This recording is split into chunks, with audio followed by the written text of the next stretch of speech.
द्रौपदी के 5 पति क्यों, और फिर भी इतनी पतिव्रता क्यों, फिर भी इतनी पूजनीय क्यों? ये महाभारत के जितनी भी मैं कथा आपको सुना रहा हूं, ये महाभारत पुराण में है। महाभारत में भी आदि पर्व में है और वन पर्व में है। ऐसे नहीं कथा सुना रहे हैं कि ले मनगढ़ंत सुना दी, पुराण में है, महाभारत पुराण में है। तो द्रौपदी के पूर्व जन्म में, एक पूर्व जन्म में जो ये द्रौपदी थी वो ऋषि कन्या थी और बहुत तपनिष्ठ कन्या थी ये।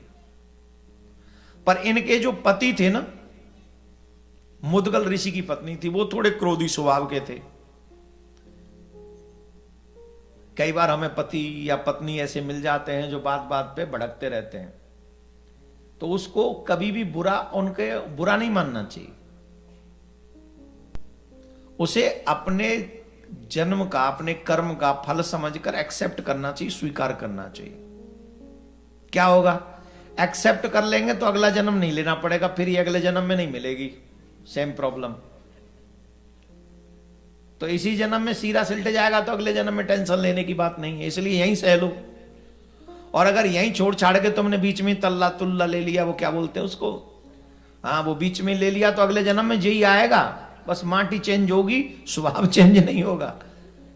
तो जिन्हें भी अपने पति से अगला जन्म में भी यही चाहिए हो, सेम प्रॉब्लम, तो वो इस जन्म में तलाक ले लें। और अगर यहीं झेल काटना हो तो भैया जैसे तैसे हो काट लो। मोस्टली पुरुष कह रहे हैं चलो निर्णय अब नहीं रखेंगे, ठीक है, राधे राधे। पर ये सच है, यही सच है। जो भी दे भगवान उसे एक्सेप्ट कर लेना चाहिए। काय की गिला, काय की सिकवा। द्रौपदी के जो पति थे मुदगल ऋषि, वो बहुत क्रोधी स्वभाव के थे। ये द्रौपदी कभी भी अपने पति का अपमान नहीं करती थी। ये पूर्व जन्म की बात बता रहे हैं हम। नलायनी इनका नाम था, नलायनी, पूर्व जन्म में। और बहुत पति भक्ता थी, अपने पति की बहुत सेवा करती थी, बहुत। फिर भी वो गुस्साई करते रहते थे, गुस्साई करते रहते थे।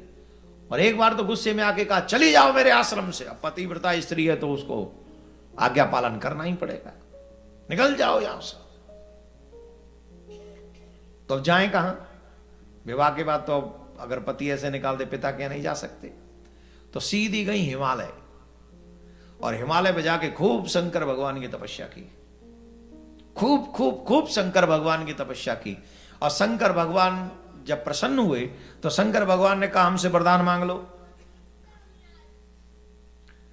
बोले महाराज अगले जन्म में हमें पति अच्छा मिलना चाहिए, एक ही वरदान दो। बोले कैसा वरदान चाहती हो? बोले पति में ये गुण होने चाहिए। बोले कौन से गुण होने चाहिए पति में? बोले मेरा पति धर्म श्रेष्ठ होना चाहिए, धर्म में श्रेष्ठ हो।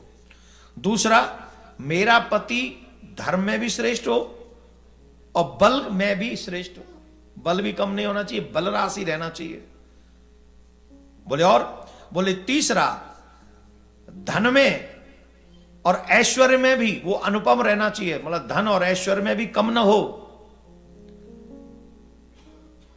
चौथा, वो सौंदर्य में भी किसी से कम ना हो और कला भी जानता हो। पांचवा, बोले ऐसा धनुषधर हो कि उसके आगे कोई टिक ना सके।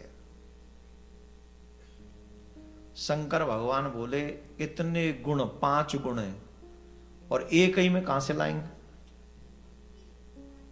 एक ही में तो इतने गुण नहीं आ सकते, और तुम्हें एक ही में गुण चाहिए। बोले महाराज मुझे तो पति ऐसा ही चाहिए। बोले ठीक है, तो शंकर भगवान कहते अगले जन्म में तुम्हें 5 पति प्राप्त होंगे और 5 में अलग अलग ये गुण होगा। महाराज बोले उसके बावजूद भी तुम पतिव्रता बनी रहोगी, क्योंकि तुम व्यक्ति को नहीं चाह रही हो, तुम गुण को चाह रही हो। याद रखना है इसमें। अगर आप किसी के प्रति आकर्षित हैं वो अलग विषय है, बॉडी के प्रति। आजकल लोग बॉडी के प्रति आसक्त होते हैं। इसका देखो कितना सुंदर फेस है, देखो कितना डील डोल बना हुआ है ना, वो अलग विषय है। लेकिन किसी गुण में आसक्त होना, और यहां तो अभी पांडव है ही नहीं, द्रौपदी जो मांग रही है पांडव तो है नहीं, देखा ही नहीं, फिर वो मांग क्या रही है, वो गुण मांग रही है। मेरे पति में धर्म श्रेष्ठ होना चाहिए, बल राशि होना चाहिए, ऐश्वर्य वैभव में भी कम नहीं होना चाहिए, सौंदर्य में भी कम नहीं होना चाहिए, और ऐसा धनुर्धर हो कि मेरी रक्षा करने में किसी से भी भिड़ जाए। तो भगवान ने कहा कि तुम कलयुग, तुम द्वापर युग के अंत में पांडवों की पत्नी बनोगी और तुम्हारा यश होगा, तुम आदरणीय होगी, तुम सम्माननीय होगी।